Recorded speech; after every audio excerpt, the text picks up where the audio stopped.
Bonjour Calice. Bonjour. Alors, avec toi aujourd'hui, on va parler de poésie. C'est un nouveau interview, une nouvelle rencontre. Une On a eu, première rencontre pour moi d'ailleurs.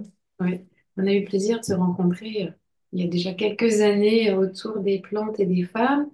Et là, tu as auto-édité un très beau recueil de poésie. Et donc, l'intention aujourd'hui, voilà, c'était de découvrir ton parcours, ce recueil, Mhm. de quoi il parle. Peut-être tu l'as là et tu peux Oui, nous... oui, je peux vous le présenter. Donc, ça a été auto-édité avec de très belles collaborations. L'une avec un artiste potier qui vit à Majorque, qui s'appelle Tristan Favre et qui a réalisé vraiment cet extraordinaire dessin à base d'aquarelle et d'ocre. C'est un dessin qui représente des datturas, qui est un symbole de la métamorphose, Mhm.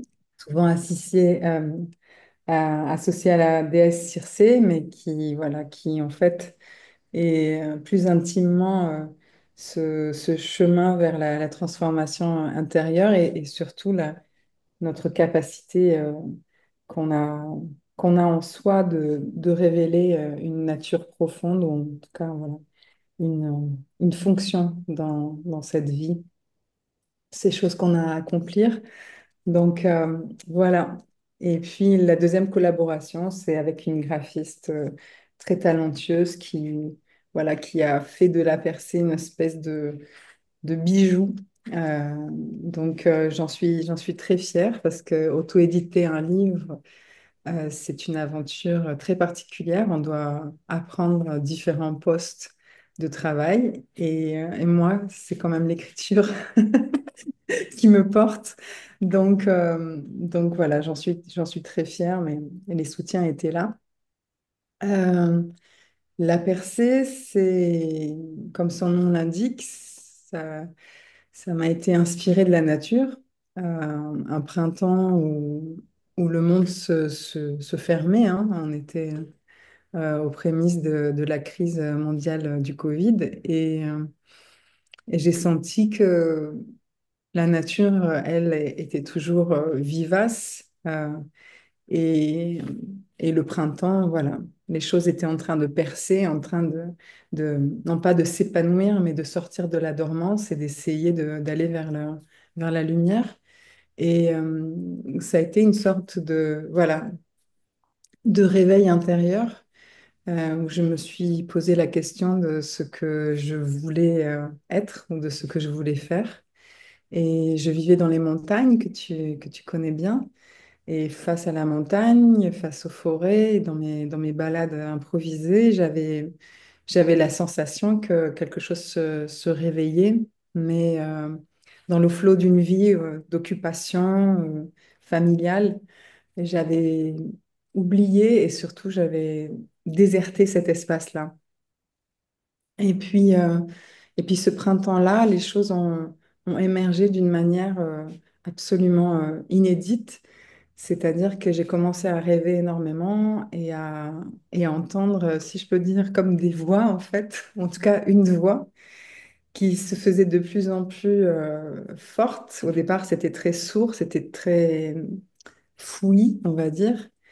Mais petit à petit, j'ai compris que j'avais quelque chose à me dire, si je peux le dire ainsi. J'avais quelque chose à me dire, en tout cas, j'avais quelque chose à écouter à l'intérieur. Et ça a pris énormément de temps à ne pas juger ce qui se passait. C'est comme une ébullition. On se réveille la nuit. Il y a des phrases voilà, qui me parcouraient. J'avais l'impression que voilà, tout était. J'étais chamboulée, voilà, au sens propre du terme, nuit et jour. Et j'ai commencé à écrire ce qui me venait. Donc, c'était des bribes, des sagesses, voilà, des réflexions philosophiques, des morceaux de voix de plantes ou d'arbres avec qui je dialoguais de manière sensible dans mes balades. Et, euh, Et puis, à un moment donné, ça a fait des centaines de pages, des centaines de pages complètement euh, un peu chaotiques. Et, et là, je me suis prise à rêver en me disant, mais en fait, je peux écrire, je sais écrire.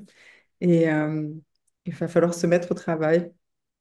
Et en commençant à me mettre au travail, j'ai fait lire à quelques personnes l'ouvrage.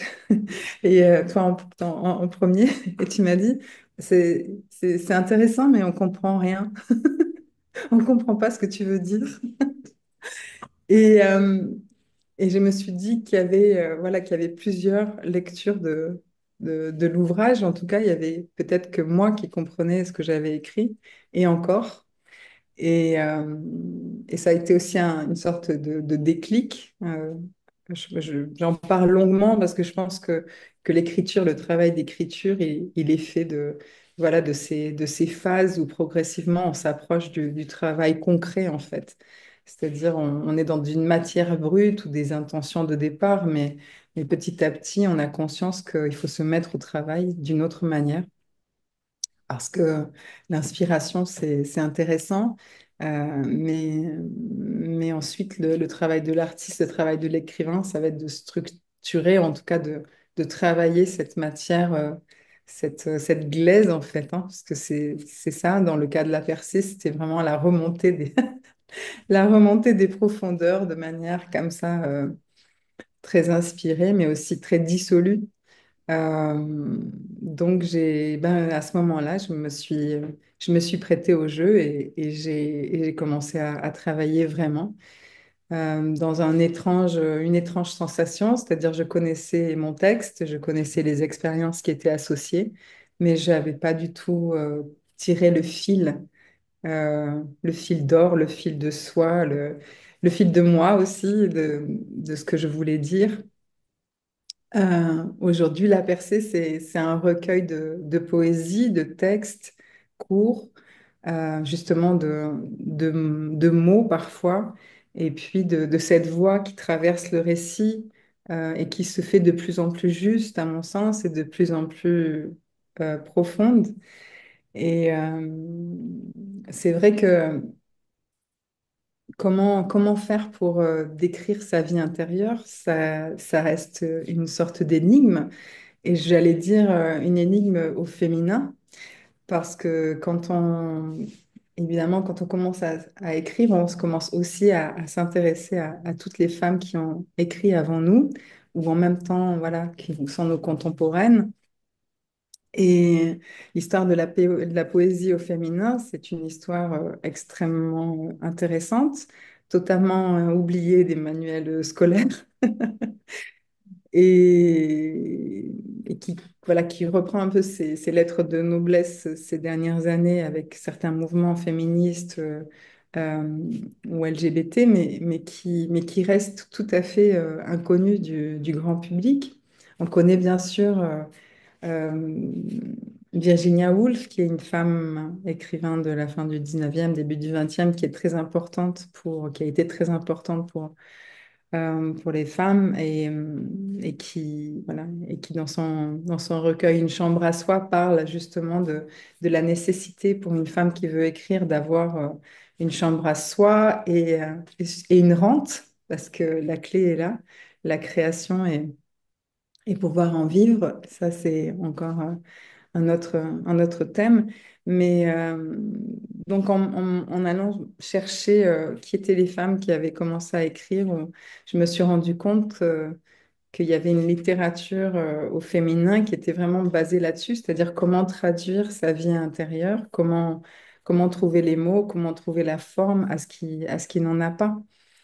Et il y a une chose qui m'a vraiment rassurée à un moment donné, c'est de me dire que le premier écrivain de l'humanité était une femme prêtresse, donc à l'époque sumérienne, Nana, et Duana, je pense, si je me souviens bien, et qui, elle, donc avait une fonction politique, sacrée, mais aussi écrivait des poèmes lyriques en l'honneur d'Inanna, justement, cette déesse.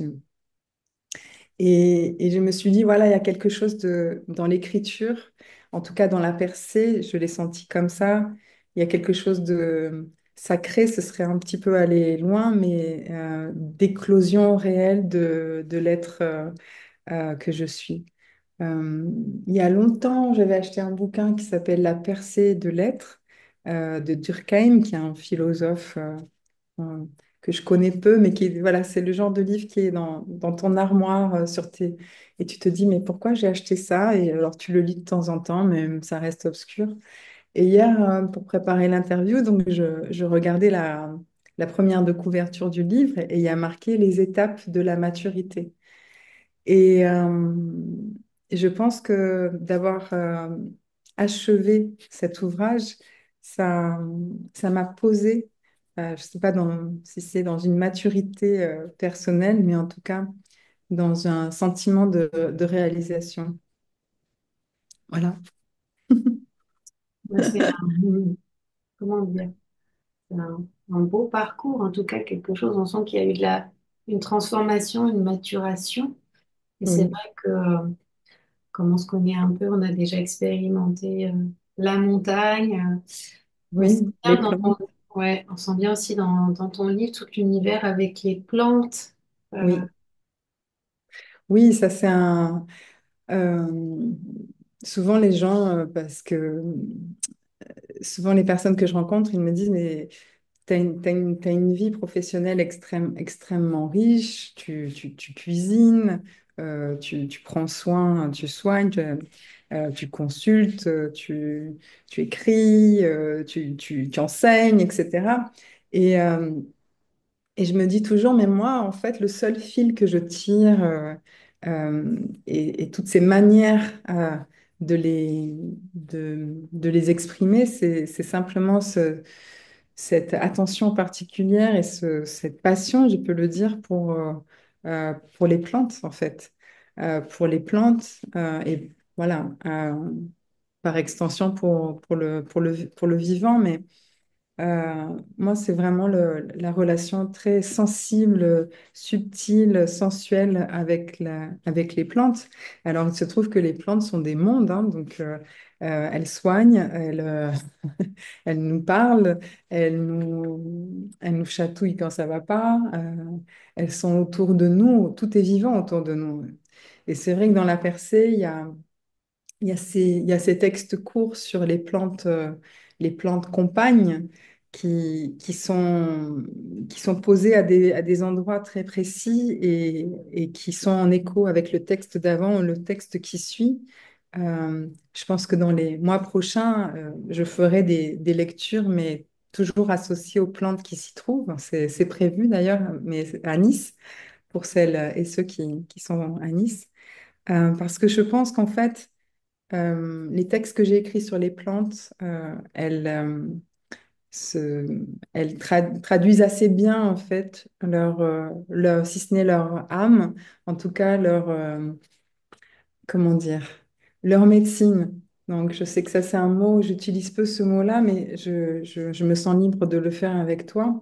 Quand le texte sur l'immortel, par exemple, euh, l'immortel, c'est une plante de Méditerranée qui est très importante pour moi parce que, elle est très solaire, hein. C'est une plante jaune qui envahit tout le maquis au printemps. Elle est utilisée en aromathérapie pour soigner les bleus, donc des bleus très important, hein. Elle est 100 fois plus efficace, dit-on, que l'arnica. Mais d'un point de vue subtil, dans son langage, elle va venir soigner ce qu'on appelle les bleus, ce que Jutta Allen s'appelle les bleus de l'âme. Donc, je m'intéresse à toutes les dimensions des plantes, c'est-à-dire que je m'intéresse à cette partie, c'est ça, on va dire, sensible, où on dialogue avec elle d'un point de vue plus émotionnel, hein, d'ailleurs avec notre corps émotionnel.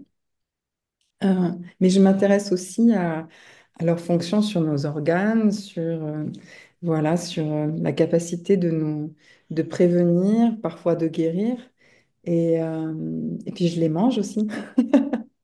Donc, je sais plus, j'avais lu ça il y a des années, mais une plante, en fait, on a réussi à avoir son information thérapeutique, qu'on la mange, qu'on la boive, qu'on la regarde, qu'on l'imagine, parce que tout ça, ça passe par notre cerveau droit et notre cerveau droit qui est lié voilà, à notre intelligence sensorielle et olfactive, hein, eh bien, c'est un cerveau qui est malmené. C'est le cerveau créatif et en même temps, j'allais dire, c'est la boîte de Pandore, le trésor à retrouver et dans un équilibre avec, voilà, la raison, la connaissance, les sciences.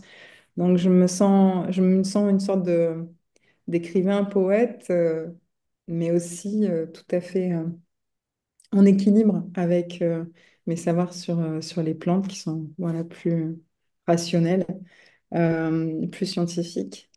Oui, donc l'immortel, ben, en tout cas ce texte-là, c'est le texte qui me vient. Il est très important dans la manière dont je l'ai placé parce que la percée, c'est aussi la prise de conscience d'une blessure immense qui est la perte de ma propre mère. Alors, j'ai l'impression que la psyché contourne parfois les blessures, les trous béants, les immenses océans qu'on a à traverser. Et c'est peut-être la raison pour laquelle eh bien, j'ai mis tant de temps à finir cet ouvrage. Donc, Immortelle, oui, elle symbolisait la présence de ma maman, mais aussi son absence, parce que c'était le buisson qui était posé à côté de sa tombe. Donc voilà, il y a des choses comme ça qui sont peut-être un peu comme la connaissance avec les plantes à plusieurs niveaux de lecture et qui m'amèneront peut-être à développer d'autres projets. J'ai un peu cette sensation. La percée, j'ai réussi à lui donner une forme, hein, et en même temps, il y a il y a plein de, si ce n'est une ramification, j'ai la vision d'un figuier, tu vois, ces arbres comme ça qui commencent à croître et voilà, qui font peu de cas d'avoir une destination, en fait. L'essentiel, c'est de tournoyer et puis voilà, de s'approcher du soleil Et de porter des fruits, puisque le et de figuier. porter des fruits. Voilà, certains en portent des fruits, oui, vénusiens d'ailleurs. Oui, le figuier, c'est aussi une grande médecine pour les hommes. Ouais.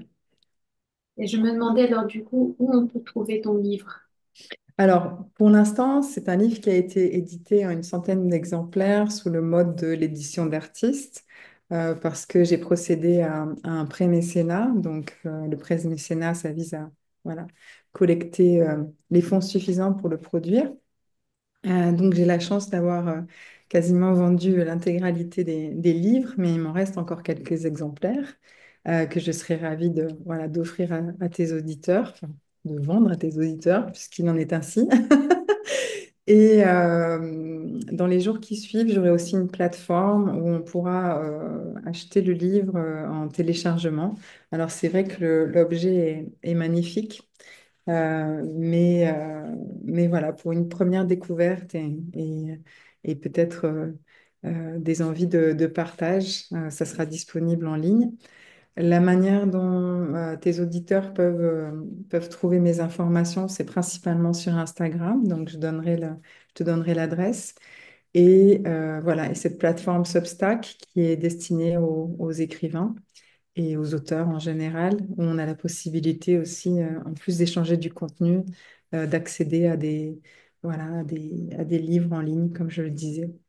Euh, voilà. J'essaye de organiser aussi à Nice, enfin j'essaye, il y a 3 événements qui sont prévus. Le premier événement, ça va être dans le cadre du Sommet des Nations Unies pour les océans. Et donc, je travaille pour un projet artistique qui s'appelle Call et qui organise un festival avec une artiste qui s'appelle Eve Pretucci que tu connais. On fait des marches sensibles, c'est-à-dire que on appréhende le vivant en mouvement. Et donc, je vais écrire, lire et aussi expliquer bon nombre de choses sur la relation intime avec avec les plantes. Donc, une plante qui se trouve ici d'ailleurs, la Christ marine. C'est voilà, c'est le texte que je dois préparer. Et puis ensuite, le deuxième événement qui est vraiment autour de la percée, c'est une collaboration avec une potière céramiste qui se trouve à Nice, qui a un très bel atelier qui s'appelle Élémentaire. Et on va faire une conférence euh, avec des expérimentations d'olfaction de plantes et puis de lecture. Donc ça sera, je te donnerai aussi la date. Et le dernier événement, c'est un événement auquel j'ai été conviée autour de la transmission des femmes et des plantes, voilà, des végétales. Parce que voilà, on est depuis, je pense, des temps extrêmement reculés aussi. Euh, on a aussi la mémoire de gestes et de savoirs qui datent de Lady Sapiens, c'est-à-dire voilà, quasiment de la préhistoire. Donc voilà, c'est un événement comme ça autour de ce dont on se souvient et qui est lié aux plantes. Mm. Et pour Voilà. finir notre échange, qu'est-ce qui te traverse là et que tu aurais envie de nous transmettre?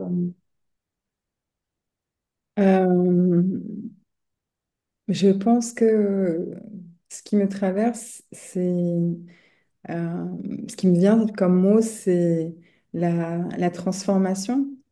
Euh, je pense on est tous confrontés sans faire de généralité un peu basique, mais on a tous nos plafonds de verre, mais aussi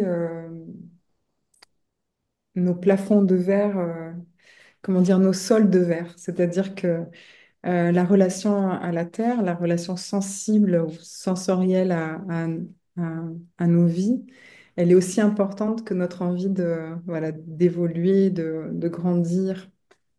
Ce que je veux dire, c'est que ce que j'ai trouvé dans l'écriture, c'est vraiment un axe, un creuset, enfin une coupe hein, réelle dans lequel voilà, je me sens tout à fait réalisée. Et ça, j'aimerais vraiment le partager. Je pense qu'il n'y a aucune chose qui est inutile. Alors, pour d'autres, ce sera une marche, pour d'autres, ce sera, je ne sais pas, un dessin, la musique, ou simplement la méditation. Enfin, de choisir un mode d'expression comme je disais, de cette vie intérieure, de ce qui n'en a pas, sans la juger. Ça permet vraiment de transformer nos vies. Et voilà, c'est peut-être un message que je voudrais passer à, à ceux et celles qui nous écoutent.